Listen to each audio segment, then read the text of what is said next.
Y si el Dios en el que millones confían no es el Salvador amoroso que les enseñaron, sino el gobernante más celoso, castigador y dictatorial de toda la historia humana? Hoy vamos a abrir un libro que todos conocen, pero pocos se atreven a leer con ojos críticos. Un libro que ha moldeado civilizaciones, leyes, guerras, y también el miedo.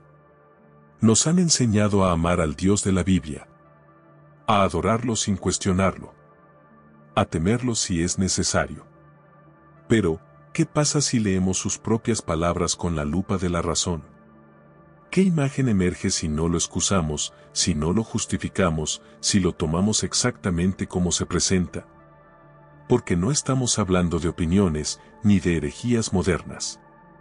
Hablamos de lo que está escrito, claramente, en el texto que millones consideran sagrado. En este video vamos a recorrer algunos de los pasajes más olvidados, más censurados, más incómodos del Antiguo Testamento. Textos que describen a un Dios que ordena matanzas, exige obediencia absoluta, castiga con fuego, extermina pueblos enteros y admite ser, sin vergüenza, un Dios celoso. Veremos cómo se exige sumisión total, cómo se impone el terror como base de la fe, cómo se castiga la libertad de pensamiento, y cómo muchas de las conductas que condenamos en dictadores humanos son celebradas cuando las ejecuta una figura divina. Te advierto, este no será un viaje cómodo, pero sí será uno necesario. Si alguna vez te has preguntado por qué el amor que enseña la religión viene tan frecuentemente acompañado de miedo, castigo y sumisión, este video te dará respuestas. Lo que estás a punto de escuchar está en las Escrituras. Y una vez que lo sepas, no podrás volver a ver ese libro, ni a su protagonista, de la misma manera. Uno de los mandamientos más famosos de la Biblia es también uno de los más autoritarios jamás escritos: no tendrás dioses ajenos delante de mí. Esta frase, grabada supuestamente por el mismo dedo de Dios en las tablas entregadas a Moisés, no es una invitación al amor o a la reflexión, es una orden. Una prohibición absoluta. No se trata solo de sugerir devoción. Es una ley divina que impone exclusividad total. Piensa en lo que realmente significa. Cualquier otra forma de espiritualidad, de conexión con lo divino, de creencia distinta, queda automáticamente condenada. Esta no es la actitud de un ser abierto, compasivo o universal. Es la postura de un gobernante que exige lealtad exclusiva, bajo amenaza. En el libro de Éxodo, capítulo 20, versículo 3, Dios declara: no tendrás dioses ajenos delante de mí. Y en el versículo siguiente agrega: sin titubeo, porque yo soy Jehová tu Dios, fuerte, celoso. ¿Celoso? ¿Dios admite tener celos? No solo lo admite, lo declara con orgullo. Su amor no es incondicional. Es posesivo. Es excluyente. Es celoso. Y como veremos más adelante, este no es un simple rasgo emocional. Es la base sobre la cual se construye todo el sistema de fe del Antiguo Testamento. ¿Qué tipo de relación exige devoción total, prohíbe mirar a otros y castiga cualquier intento de libertad? No es una relación espiritual. Es una relación de control. El primer mandamiento no es una promesa de amor. Es una advertencia. Una que marcará el tono para todo lo que vendrá después. Si hay algo que el Dios del Antiguo Testamento no oculta, es su propio carácter. No lo disfraza. No lo suaviza. No intenta parecer políticamente correcto. Él mismo se define con una palabra: celoso. En Éxodo 34 horas y 14 minutos lo dice sin rodeos: porque no te has de inclinar a otro Dios, pues Jehová, cuyo nombre es celoso, Dios celoso es. ¿Lo notaste? No es solo un rasgo de su personalidad. Es un hombre. Se llama a sí mismo celoso. En Deuteronomio 4:24 repite: porque Jehová tu Dios es fuego consumidor, Dios celoso. Y lo dice con orgullo, como quien afirma que ese fuego es virtud. ¿Te imaginas una relación humana donde alguien te dijera, ámame, pero si miras a otro, te destruyo? Eso no lo llamaríamos amor. Lo llamaríamos abuso. Y sin embargo, esa es la dinámica central entre este Dios y su pueblo. No hay espacio para elegir. No hay tolerancia hacia otras creencias. No hay respeto por la diversidad espiritual. Hay exclusividad impuesta por el miedo. Esta celopatía divina no solo se expresa en palabras, sino en actos. Veremos cómo Dios castiga a pueblos enteros por adorar a otros dioses. Cómo exige la destrucción de templos ajenos. Cómo incluso ordena matar a quienes desvíen la fe hacia otro camino. ¿Es eso un Dios amoroso o un gobernante obsesivo? ¿Es guía espiritual o dictador emocional? Él mismo lo dice, su nombre es celoso. Y eso cambia completamente el relato que nos han contado durante generaciones. No hay negociación. No hay diálogo. No hay margen de interpretación. El Dios del Antiguo Testamento no sugiere, exige. Su autoridad no admite discusión. Sus leyes no permiten matices. Su voluntad es absoluta, incuestionable, y debe cumplirse al pie de la letra. En Deuteronomio 28, Dios no se anda con rodeos, promete bendiciones inimaginables a quienes le obedezcan y maldiciones aterradoras a quienes no lo hagan. Dice, si oyeres atentamente la voz de Jehová tu Dios, bendito serás en la ciudad y bendito en el campo. Pero luego advierte, si no oyeres la voz de Jehová, maldito serás en todo lo que emprendas. Y no es una figura literaria. Describe con detalle lo que sucederá: hambre, peste, esclavitud, ruina, derrota, enfermedades incurables. No se trata de una sugerencia espiritual. Es un contrato bajo amenaza. Este modelo de obediencia no fomenta la libertad interior ni el crecimiento moral. Es sumisión. Es miedo. Es una estructura vertical donde el Creador impone su ley sin posibilidad de respuesta. En 1 Samuel 15:3, Dios ordena a Saúl exterminar a los amalecitas, incluyendo hombres, mujeres, niños y hasta animales. Cuando Saúl no ejecuta la orden con absoluta precisión, Dios se enfurece y lo rechaza como rey. ¿La lección? No basta con obedecer parcialmente. Hay que cumplir con crueldad literal lo que se le ordena, o se pierde su favor para siempre. Esta exigencia de obediencia total se repite una y otra vez. Porque en esta narrativa divina, el libre albedrío existe, solo si coincide con su voluntad. Si aún crees que el Dios del Antiguo Testamento es paciente y misericordioso, es porque no has leído lo que ordena hacer con quienes lo desobedecen. En Números 15, 32, 36, un hombre es sorprendido recogiendo leña en sábado. Lo llevan ante Moisés. ¿Su crimen? Trabajar en el día sagrado. ¿Su castigo? Dios ordena que lo apedreen hasta morir. En Deuteronomio 13, se ordena matar sin piedad a cualquier profeta, amigo, hermano o incluso hijo que invite a adorar a otros dioses. No lo consentirás, ni lo encubrirás, lo apedrearás hasta que muera. No hay juicio. No hay redención. Solo ejecución pública como espectáculo y advertencia. Esta no es justicia divina. Es purga. Es terror institucionalizado. Es violencia como sistema de control. Incluso Moisés, el gran líder, muere sin entrar a la tierra prometida simplemente por desobedecer una orden menor de Dios al golpear una roca en vez de hablarle, como se relata en Números 20. En Levítico 29 se decreta la pena de muerte para quien maldiga a su padre o a su madre. ¿Te imaginas ese estándar aplicado hoy? Lo más inquietante es que estas no son acciones de hombres alejados de Dios. Son mandatos directos, explícitos, firmados con autoridad celestial. Cada uno de estos castigos construye un patrón claro: quien no obedece, muere. ¿Es esta una ley espiritual? ¿O una dictadura disfrazada de fe? porque donde el castigo por la diferencia es la muerte, ya no hay fe. Solo miedo. Si una figura política ordenara el exterminio sistemático de pueblos enteros por el simple hecho de no seguir su ideología, lo llamaríamos genocida. Pero cuando el que da la orden es el Dios del Antiguo Testamento, ¿se le justifica? ¿Se le aplaude? ¿Se le obedece sin cuestionar? En el libro de Josué, capítulo 6, Dios ordena destruir completamente la ciudad de Jericó. No solo a los soldados. A todos. Hombres, mujeres, ancianos, niños, animales.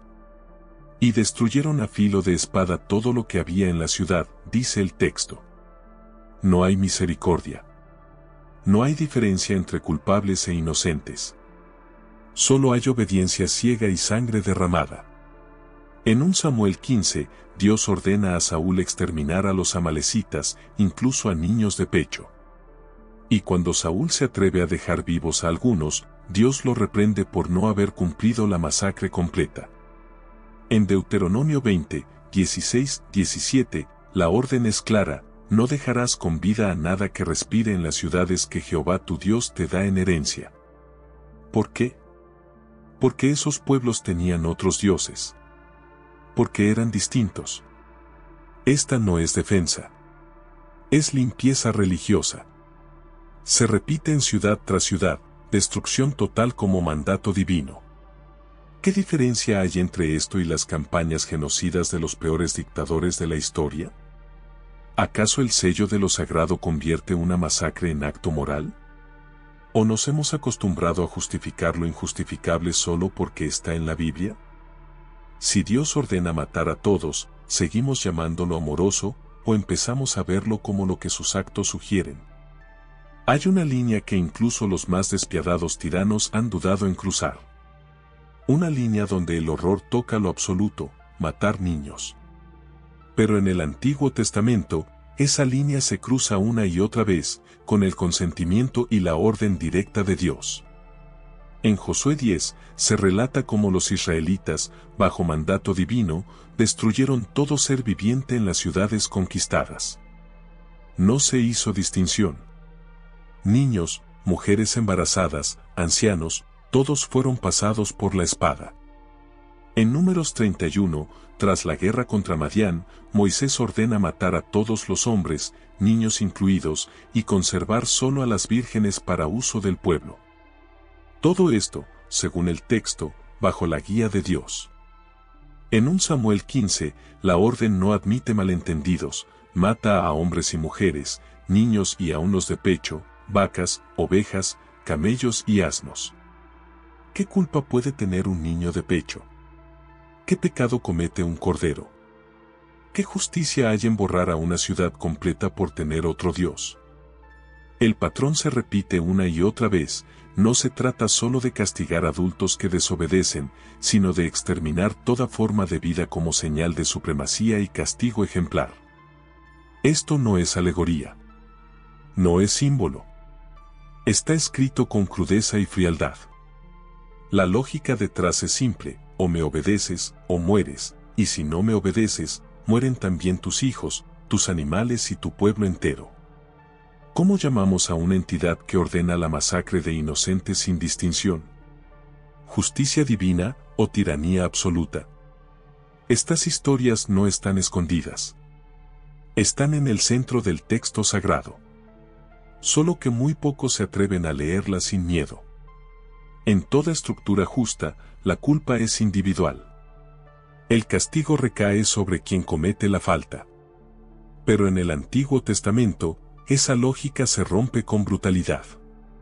Dios no solo castiga al culpable, castiga a su familia, a su pueblo, a generaciones enteras. En Éxodo 25 lo deja claro: yo soy Jehová tu Dios, fuerte y celoso, que visito la maldad de los padres sobre los hijos hasta la tercera y cuarta generación. Es decir, si tu bisabuelo pecó, tú pagarás las consecuencias. Aunque no hayas nacido. Aunque no hayas tenido opción. En el caso de Acán, en Josué 7, un solo hombre toma un objeto prohibido tras la conquista de Jericó. ¿La consecuencia? Dios permite que todo el pueblo de Israel pierda una batalla. Cuando se descubre al culpable, no solo él muere, también su esposa, sus hijos, sus animales y todas sus posesiones son destruidas con fuego. ¿Es eso justicia? ¿O una advertencia brutal que usa el miedo como herramienta de obediencia colectiva? En Números 16, Coré y otros líderes se rebelan contra Moisés. ¿El castigo? Dios abre la tierra y traga vivos a Coré, sus esposas, sus hijos, sus tiendas, sus siervos. Todo. El mensaje es claro, no importa si pecas o no. Si estás cerca del que peca, puedes morir igual. Este principio de castigo colectivo convierte a Dios no en un juez imparcial, sino en un soberano que impone el terror como método de gobierno. ¿Cómo podemos llamarlo amor, si lo que ofrece es culpa heredada, destrucción en masa y miedo permanente de ser castigado por lo que hicieron otros? Hay una pregunta que todo ser humano debería poder hacerse, ¿y si no estoy de acuerdo? ¿Y si pienso distinto? ¿Y si cuestiono lo que me dicen que debo creer? Pero el Dios del Antiguo Testamento no permite esa libertad. Cuestionar su autoridad no es desacuerdo, es rebelión. Y como toda rebelión, merece castigo.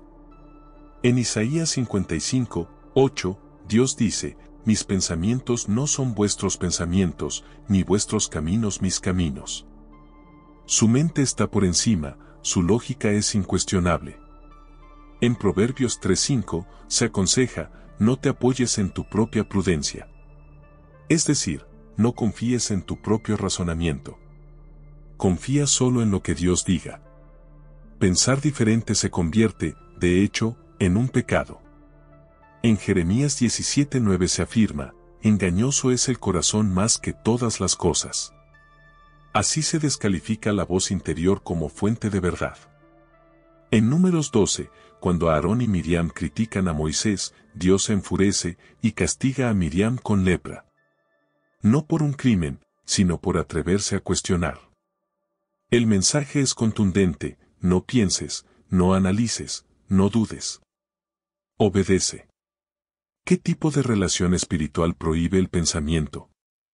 ¿Qué tipo de Dios exige que apagues tu mente para poder amarle? Las estructuras dictatoriales más duras del mundo han aplicado esta misma lógica, desconfía de ti mismo, de tu razón, de tu conciencia, y entrégate por completo a quien manda. El Dios bíblico, al prohibir el pensamiento independiente, no guía, domina. No ilumina, ciega. Y quien se atreve a ver por sí mismo, se convierte automáticamente en enemigo de su sistema. La estructura central del Antiguo Testamento no se basa en el amor, sino en el miedo. Desde el Génesis hasta el Deuteronomio, el mensaje es claro, si obedeces, serás bendecido. Pero si te atreves a desobedecer, sufrirás. Y no un poco. Sufrirás con plagas, maldiciones, muerte y destrucción. En Deuteronomio 28, las bendiciones por la obediencia ocupan 14 versículos. Las maldiciones por la desobediencia, 54. Se habla de enfermedades incurables, esterilidad, hambre, derrotas militares, locura, esclavitud, y de padres comiéndose a sus hijos por desesperación. Este no es un manual de fe. Es un contrato coercitivo. Un código de miedo. En Levítico 26, Dios dice, si no me obedeces, traeré sobre ti terror súbito, calentura, fiebre, sembrarás en vano, y tus enemigos comerán tus cosechas. Y si aún así no obedeces, añade, aumentaré la plaga 7 veces sobre ti. Y luego otra vez, yo también procederé en contra de vosotros con furor. No se trata de corrección ni enseñanza. Se trata de instaurar una atmósfera donde la única motivación para obedecer es el terror. En Josué 24, el propio Josué declara, temed a Jehová y servidle con integridad. Temed. No améis. Temed. Cuando el eje de la relación con lo divino se basa en amenazas, ya no hablamos de espiritualidad, sino de dominación. La ley del miedo no redime, no transforma, solo somete.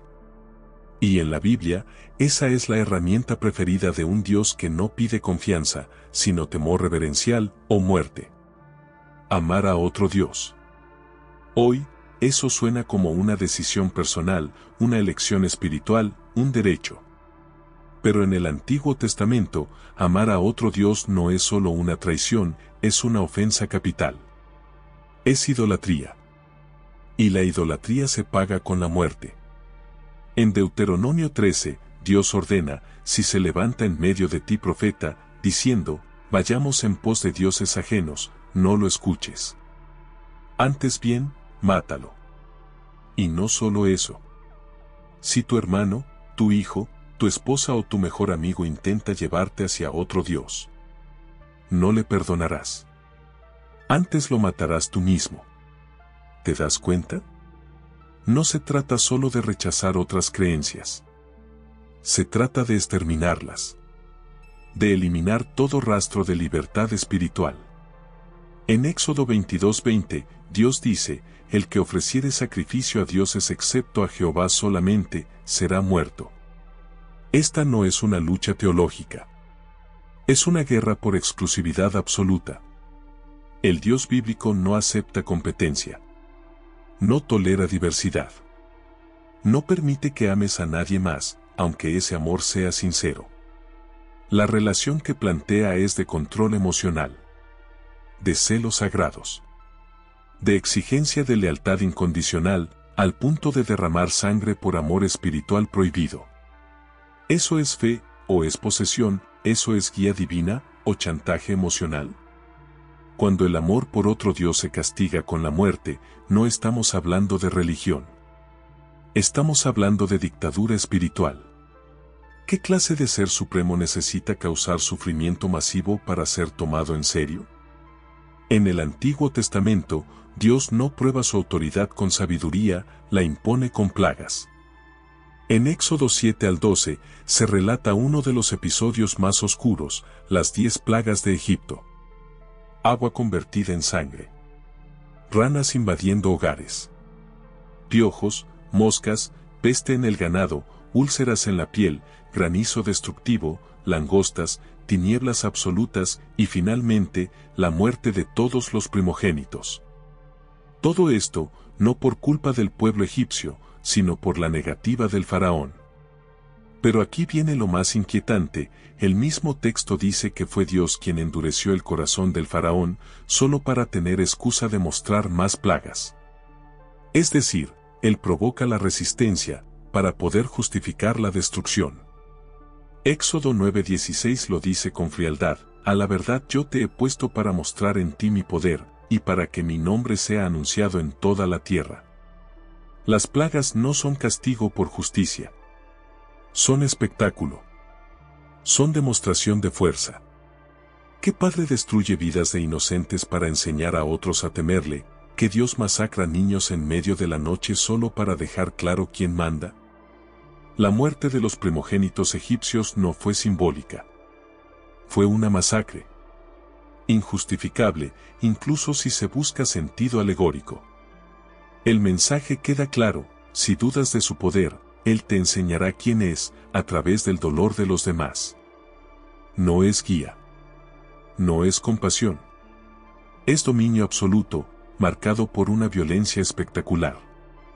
Porque en la Biblia, el miedo no es una falla, es la estrategia principal de Dios para hacerse respetar. ¿Te has preguntado qué pasa en la Biblia cuando alguien simplemente cuestiona a Dios? No lo rechaza. No lo traiciona. Solo lo cuestiona. La respuesta es simple, castigo. Y a veces, castigo mortal. En Números 12, María y Aarón, hermanos de Moisés, critican que él se haya casado con una mujer cusita. No atacan directamente a Dios. Solo expresan una queja. ¿La reacción divina?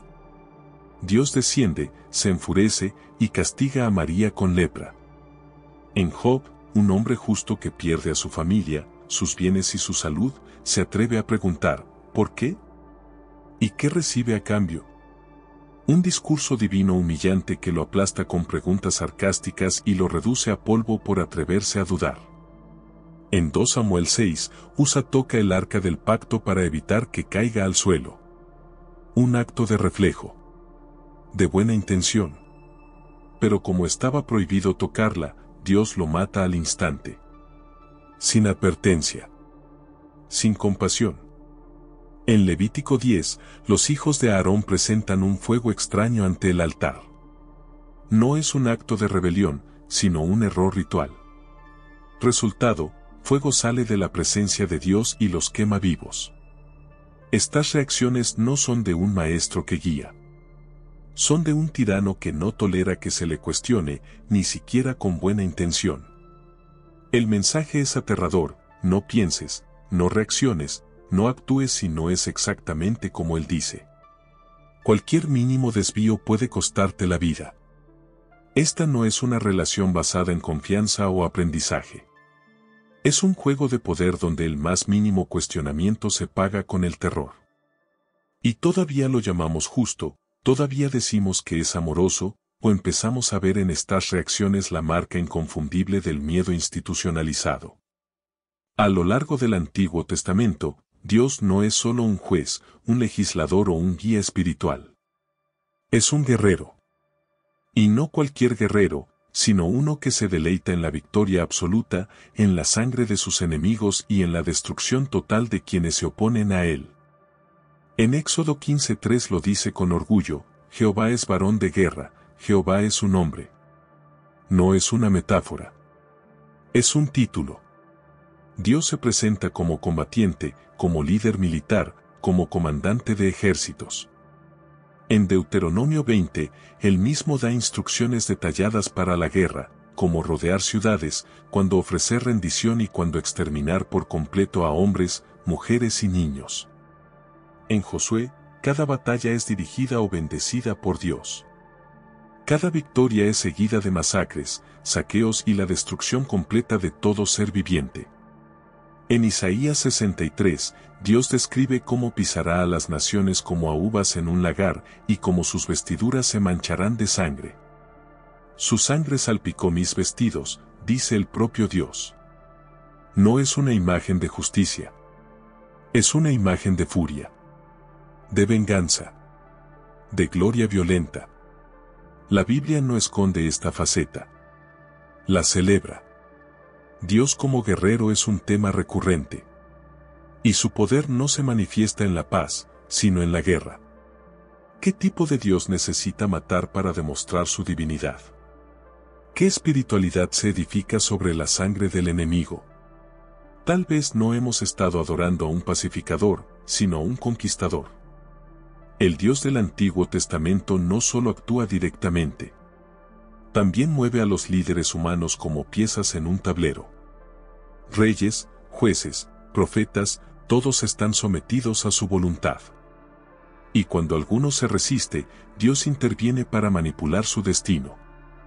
En 1 Reyes 22, Dios permite que un espíritu de mentira posea a los profetas del rey Acab para que lo engañen. ¿Resultado? El rey muere en batalla, víctima de un plan divino. En Éxodo 4, Dios le dice a Moisés que endurecerá el corazón del faraón, para luego castigarlo por no liberar a su pueblo. Manipula su voluntad, luego lo condena por resistirse. En Romanos 9, Pablo lo admite: ¿a quien quiere endurece, y al que quiere, tiene misericordia, libre albedrío? No realmente. En Jueces 3, Dios deja que ciertas naciones sobrevivan para probar a Israel. Los usa como herramientas de castigo. En 2 Samuel 24, Dios incita a David a hacer un censo que después él mismo considera pecado. Resultado: castigo masivo. ¿Qué clase de Dios manipula los corazones, provoca el error, y luego castiga como si el error fuera elección libre? Esta no es libertad. Es trampa. Es un juego amañado en el que solo hay una voluntad válida, la suya. Cuando el poder absoluto decide quién piensa qué, quien cae y quien sobrevive, ya no hablamos de divinidad. Hablamos de manipulación absoluta. Uno de los momentos más desconcertantes de toda la Biblia ocurre en Génesis 22. Dios le pide a Abraham que sacrifique a su hijo Isaac como prueba de obediencia. No porque Isaac haya pecado.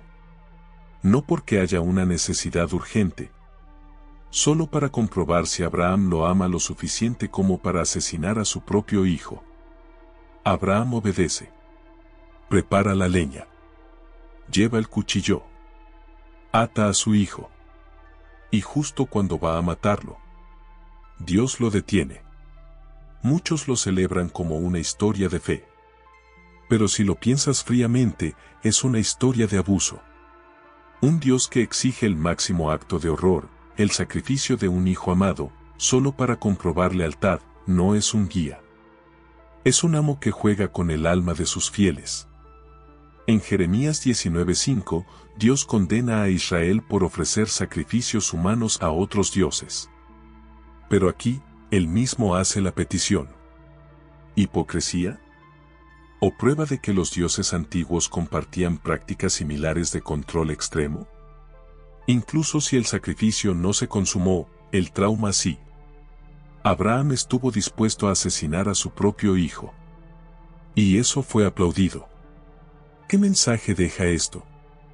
Que la fe verdadera implica obediencia ciega, incluso ante órdenes monstruosas. ¿Y si Abraham hubiera dicho no? ¿Hubiera sido menos fiel o más humano? Tal vez esta historia no revela la fe de Abraham, sino el rostro más oscuro de un Dios que no perdona la desobediencia, ni siquiera cuando lo que pide es impensable. El libre albedrío es una de las promesas centrales de la fe. Dios nos da libertad para elegir, nos dicen. Pero en muchos pasajes, la Biblia revela una realidad muy distinta. Una y otra vez, el texto afirma que es el mismo Dios quien manipula la voluntad humana para que sus planes se cumplan. En Éxodo 9:12, se dice claramente, Jehová endureció el corazón de Faraón. No fue el Faraón quien eligió resistirse. Fue Dios quien provocó su desobediencia, solo para tener una excusa para enviar más plagas. En Romanos 9:18, el apóstol Pablo lo reafirma sin rodeos, a quien quiere endurece. No hay autonomía. Solo obediencia o manipulación. Incluso en Isaías 63:17 se hace una súplica desesperada. ¿Por qué, oh Jehová, nos has hecho errar de tus caminos, y endurecido nuestro corazón para que no te temamos? El libre albedrío, entonces, es condicional. Se respeta mientras convenga. Se suspende cuando no. Esta doctrina convierte a Dios no en juez justo, sino en titiritero. Él mueve los hilos y luego castiga a quienes dan los pasos que Él mismo les impuso. ¿Eso es justicia?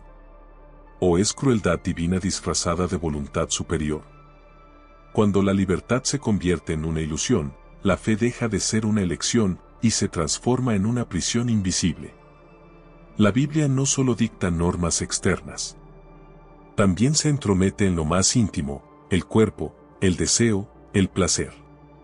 El Antiguo Testamento contiene leyes detalladas sobre con quién puedes acostarte, cómo debes vestirte, cuándo puedes tocarte, bañarte, menstruar e incluso eyacular.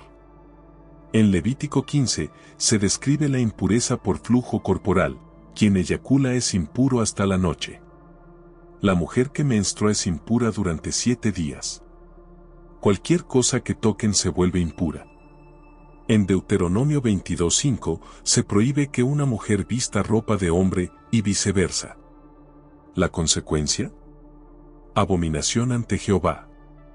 En Levítico 20, se decreta la pena de muerte para el adulterio, la homosexualidad, el incesto y otras prácticas sexuales consideradas inaceptables. El cuerpo ya no es templo, es campo de vigilancia. La sexualidad no es expresión, es amenaza. Esta obsesión por regular cada aspecto íntimo no responde a ética, sino a control. A dominio total sobre la esfera privada.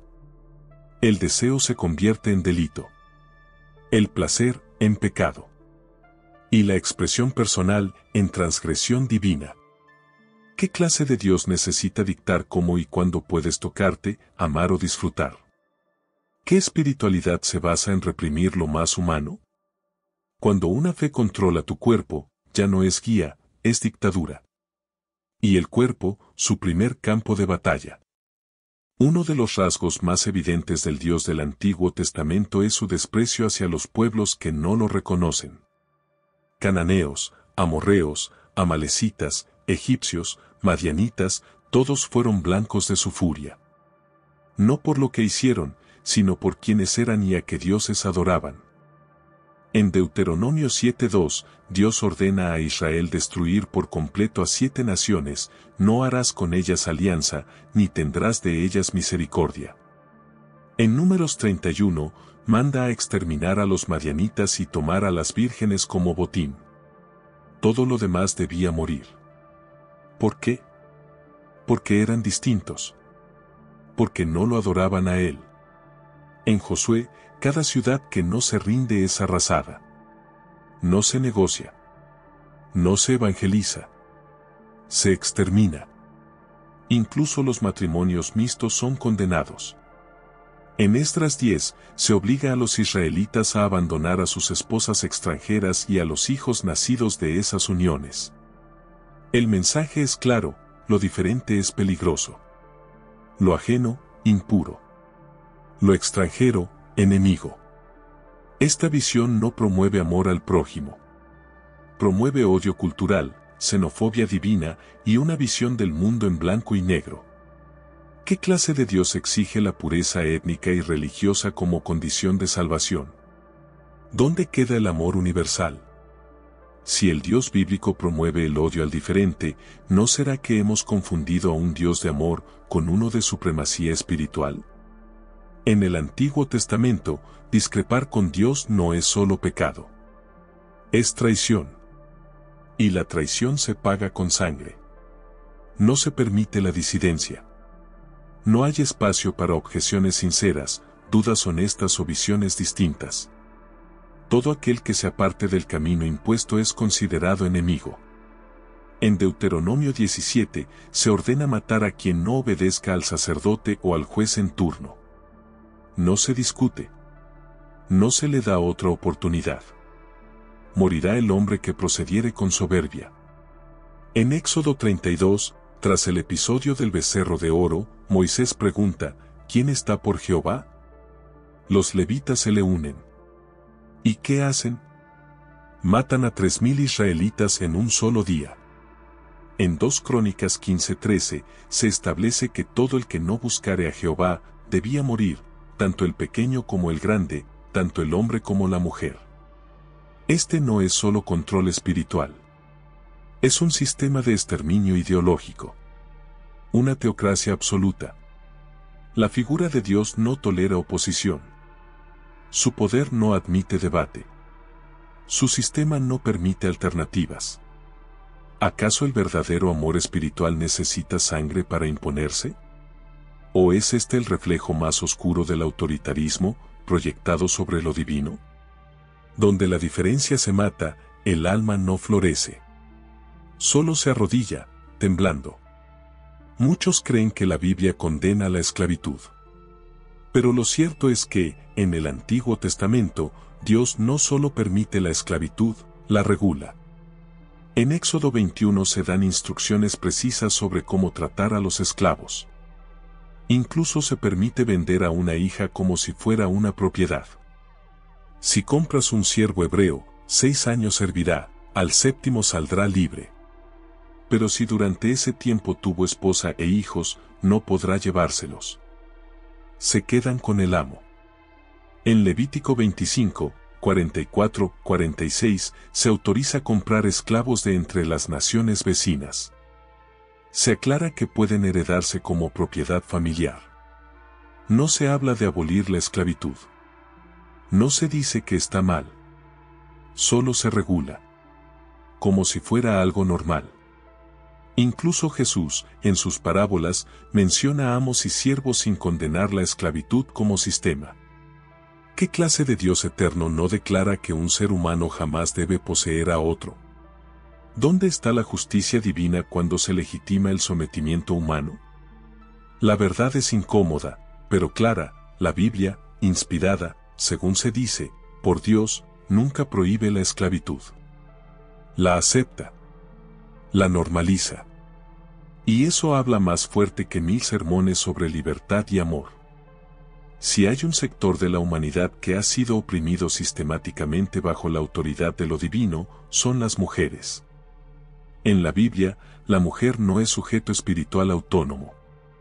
Es propiedad, instrumento, objeto de leyes hechas por hombres, en nombre de Dios. En Génesis 3, tras el pecado original, Dios le dice a Eva, tu deseo será para tu marido, y él se enseñoreará de ti.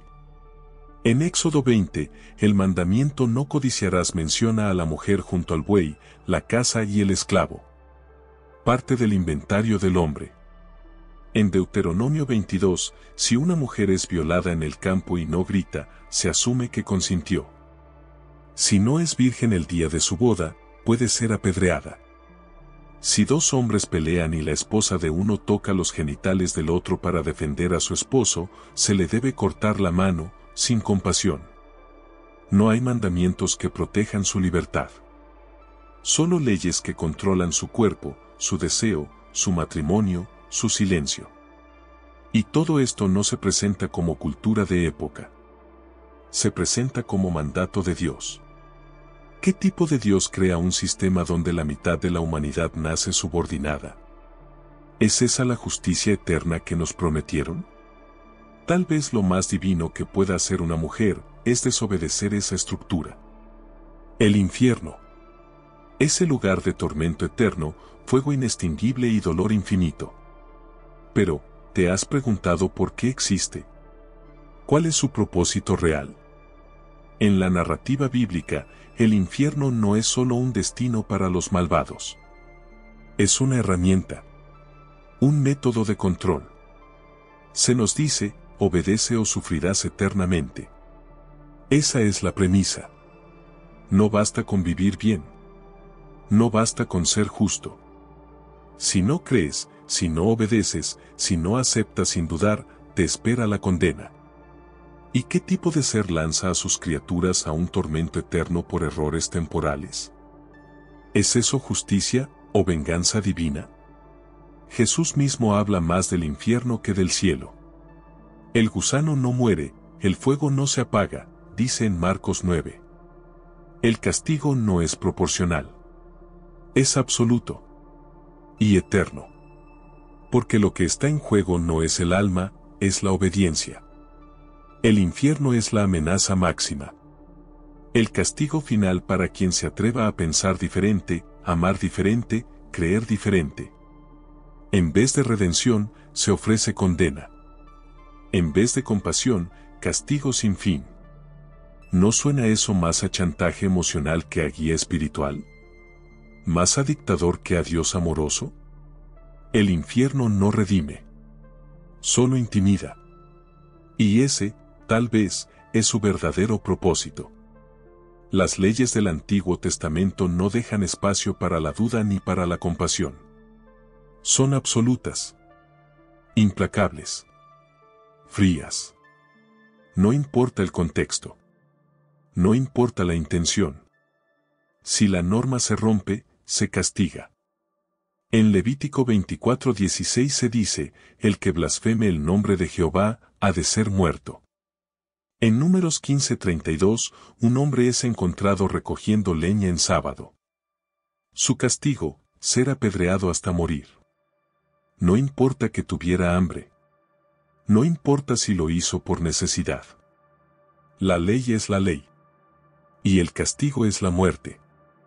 Esta moralidad rígida no educa. No transforma. Solo aterroriza. ¿Qué Dios necesita reglas tan severas que no dejan espacio para el error humano? ¿Dónde está la misericordia? ¿Dónde está el perdón? Se nos dice que Dios es lento para la ira, grande en misericordia. Pero los textos muestran otra cosa, leyes que condenan, que asfixian, que no perdonan deslices. Si el amor depende del cumplimiento perfecto de reglas imposibles, entonces no es amor. Es dominación. Y una religión basada en leyes inquebrantables no crea personas buenas. Crea personas asustadas. Entre todas las amenazas del texto sagrado, una se eleva por encima de las demás, el juicio final. Ese día en que todo será revelado.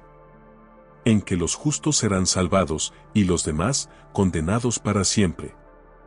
¿Pero qué representa realmente esta escena final? ¿Justicia divina o el último gran mecanismo de control? En Apocalipsis 20:12 se habla de libros abiertos, de juicio según las obras y del lago de fuego para los que no estén inscritos en el libro de la vida. La imagen es clara, serás evaluado por un tribunal absoluto. No hay defensa. No hay apelación. Solo la sentencia. El juicio final no es una enseñanza sobre responsabilidad. Es una amenaza suspendida sobre tu cabeza desde que naces. Todo lo que haces, todo lo que piensas, todo lo que deseas, será usado para decidir si mereces gloria o tormento eterno. Esta doctrina no inspira libertad. Inspira vigilancia, culpa, temor. Y lo más alarmante, quien juzga, también escribió las reglas. Las aplicó. Y ahora se presenta como imparcial. ¿Qué tipo de justicia es esa?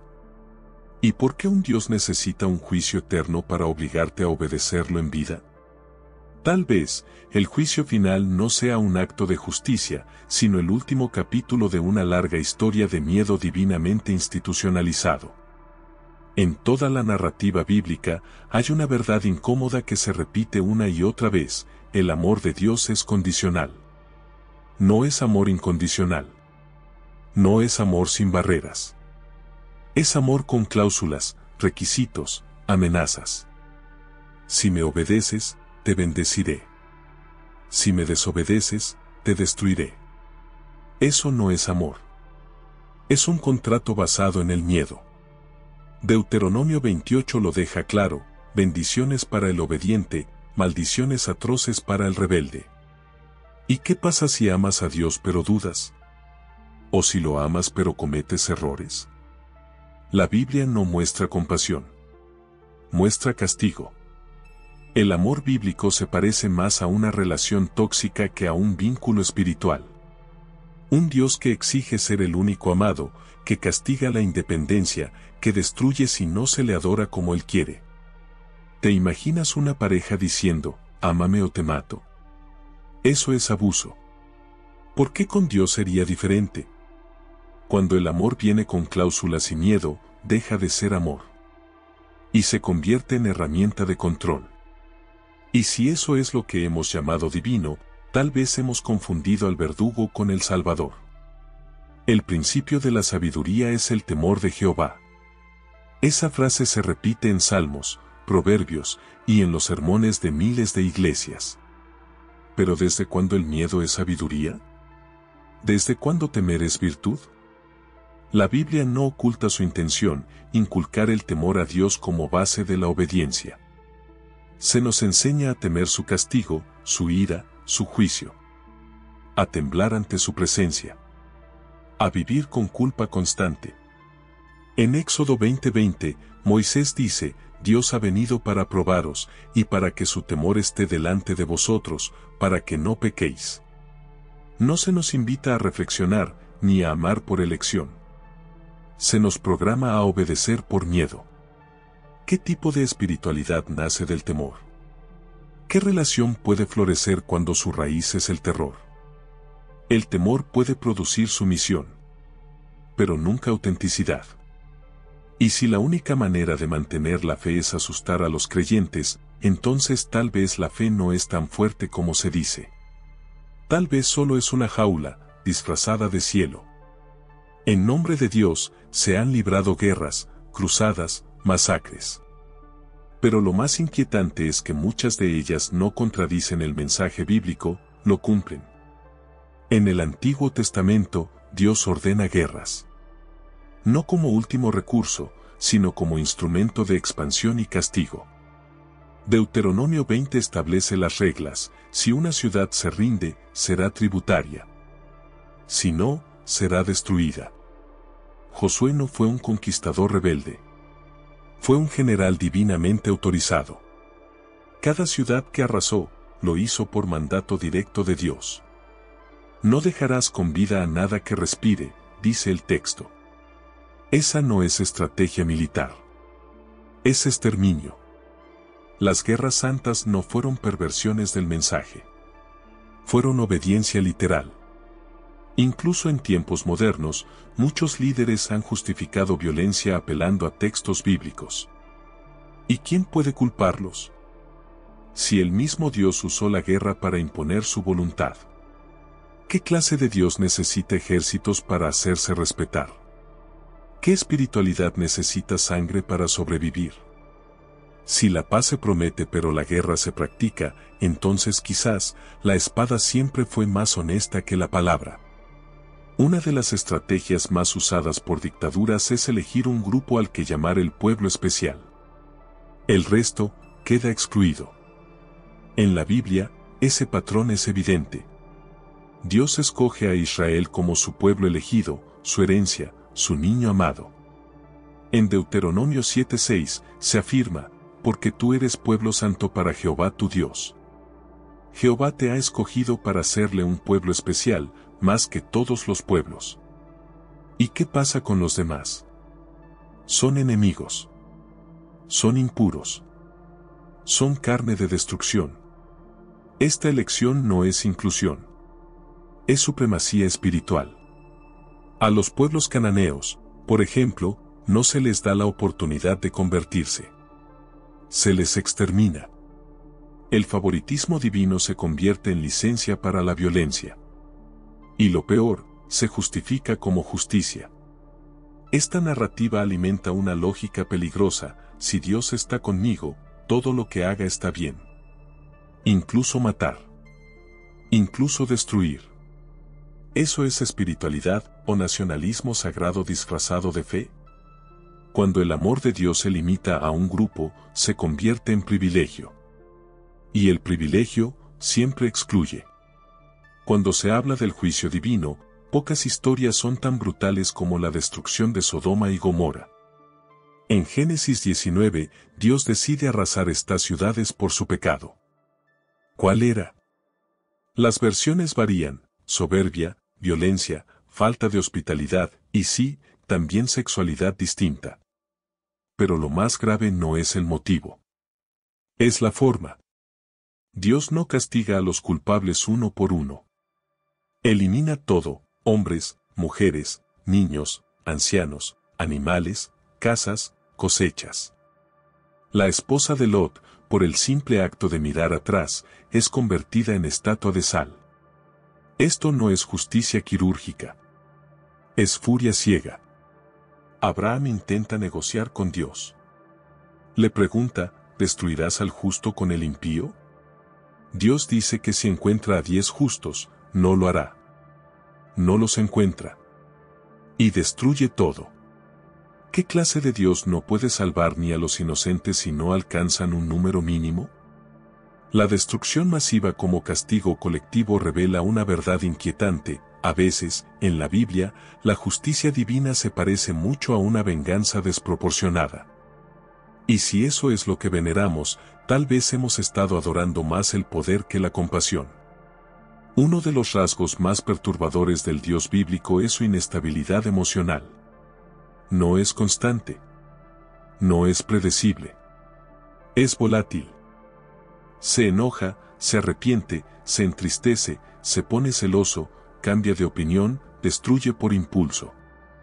En Génesis 6:6, tras ver la maldad del hombre, Dios se arrepintió de haberlo creado. ¿Un Dios omnisciente que no vio venir esto? En Éxodo 32, tras el becerro de oro, Dios dice que destruirá a Israel.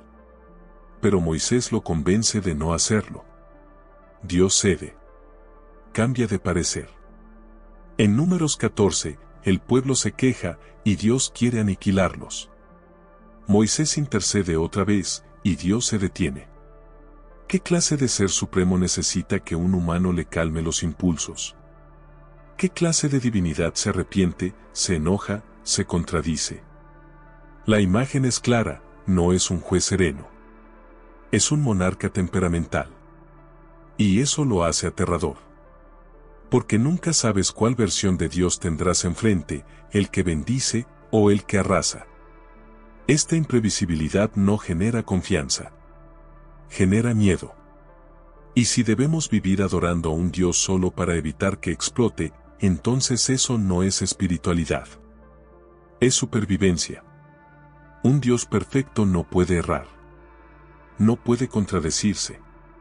No puede cambiar de opinión por capricho. Pero en la Biblia, eso ocurre una y otra vez. En Génesis 18, Dios se presenta como justo. Pero unos capítulos después, destruye Sodoma entera sin salvar ni a los niños. En Éxodo, prohíbe matar, pero ordena guerras y masacres.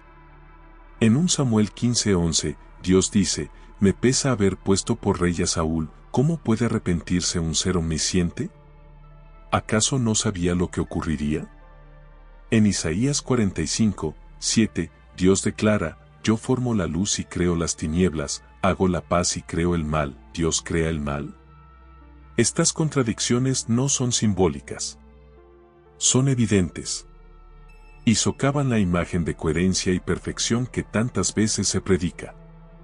Si Dios cambia, se arrepiente, se contradice y se retracta, entonces no es el ser absoluto, eterno e inmutable que nos han vendido. ¿Y si estas fisuras en su carácter revelan algo más profundo? ¿Y si no es perfección lo que adoramos, sino poder camuflado de santidad? Porque donde hay contradicción, hay humanidad. Y si Dios actúa como hombre, realmente estamos hablando de un ser divino, o de una proyección humana con corona celestial. Los profetas, esos voceros de Dios, rara vez llegan con buenas noticias. Traen advertencias, amenazas, castigos inminentes. Su mensaje no es consuelo, es temor. Isaías, Jeremías, Ezequiel, Amós, todos describen un Dios que se enfurece, que arrasa, que amenaza con destruir ciudades, pueblos y generaciones enteras. En Jeremías 25, Dios dice, tú profetizarás contra ellos todas estas palabras, y les dirás, Jehová rugirá desde lo alto, y estruendo llegará hasta los fines de la tierra. ¿Dónde está la esperanza? ¿Dónde está el mensaje de redención? Incluso el profeta Eliseo maldice a unos niños por burlarse de su calvicie. ¿El resultado? Dios envía 2 osos que despedazan a 42 niños. 2 Reyes 2, 23-24.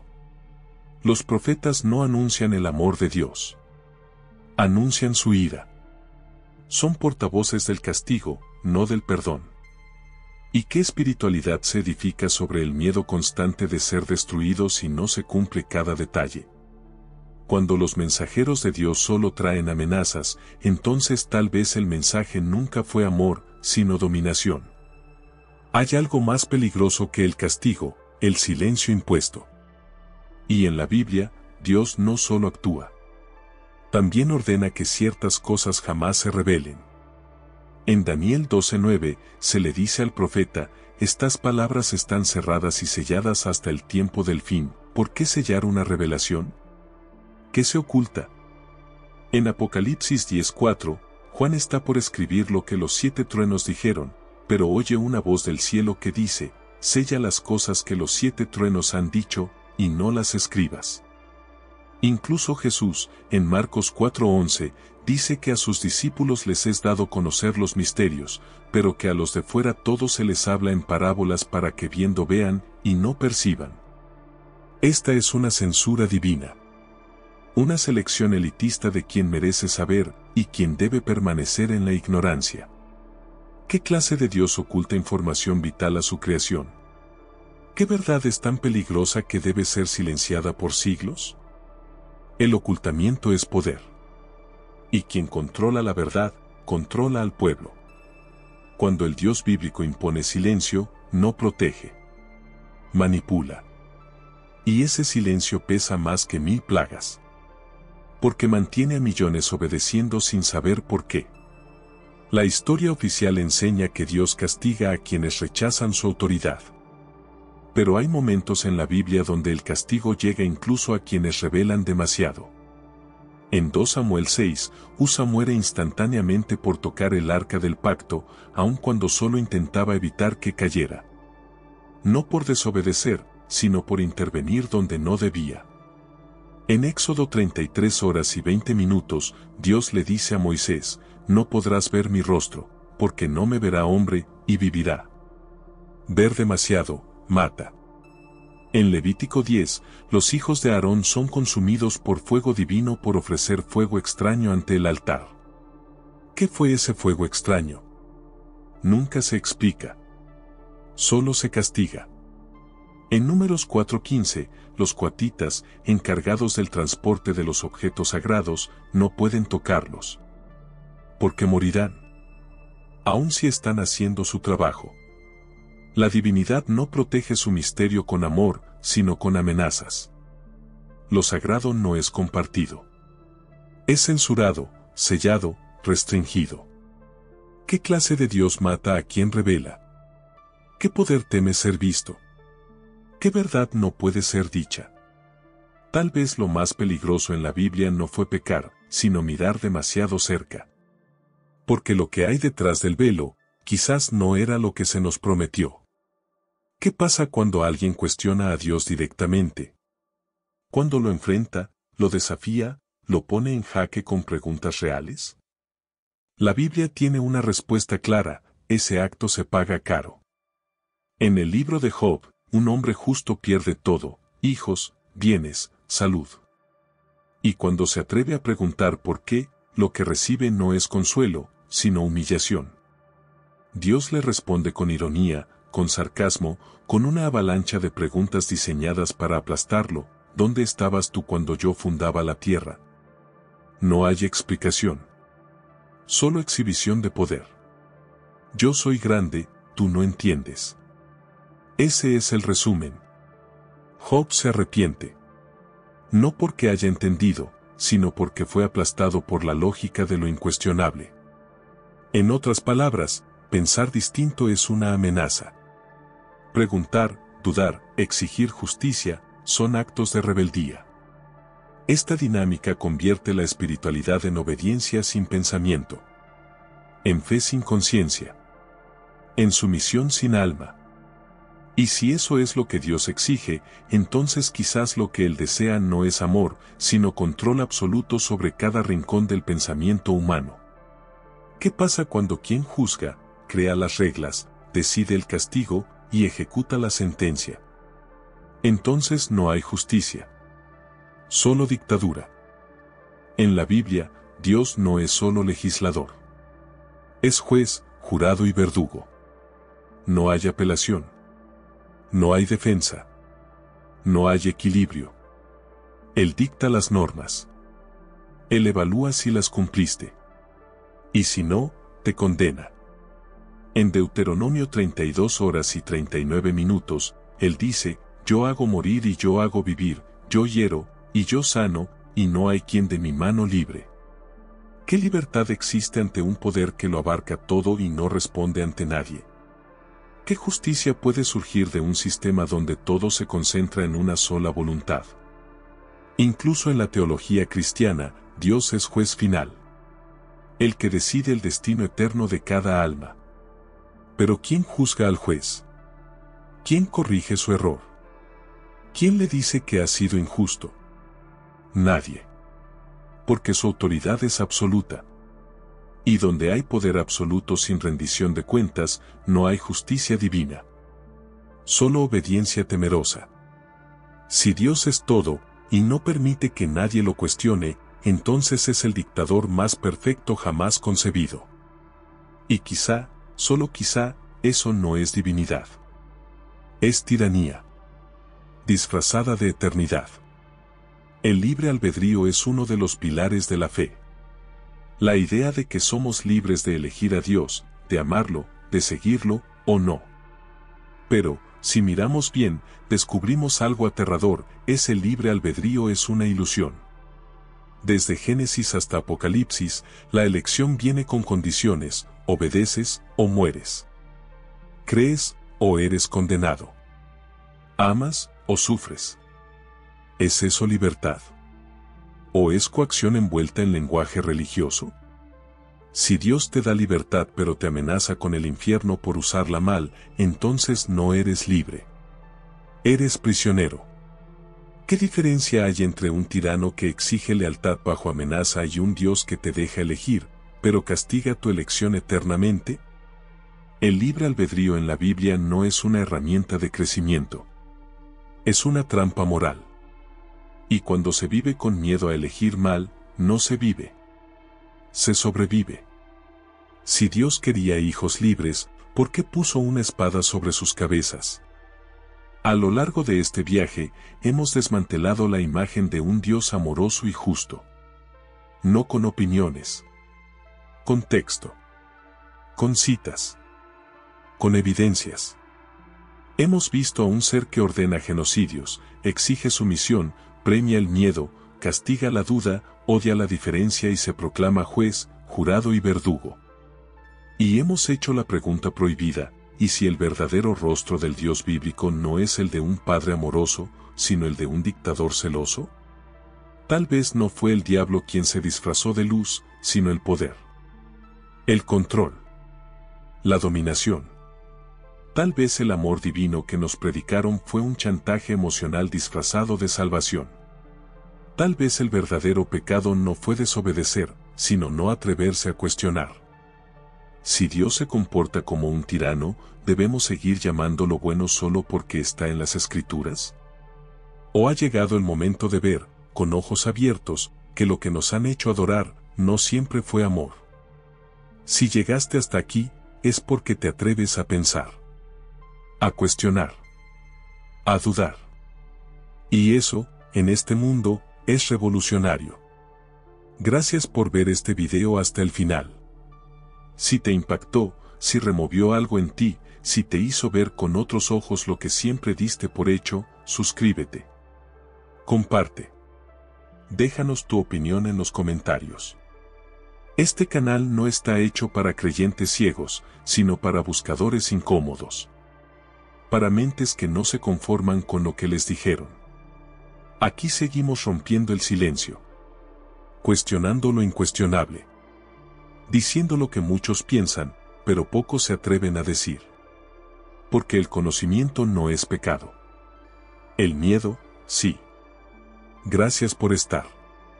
Gracias por pensar. Nos vemos en el próximo video. El culto del silencio continúa.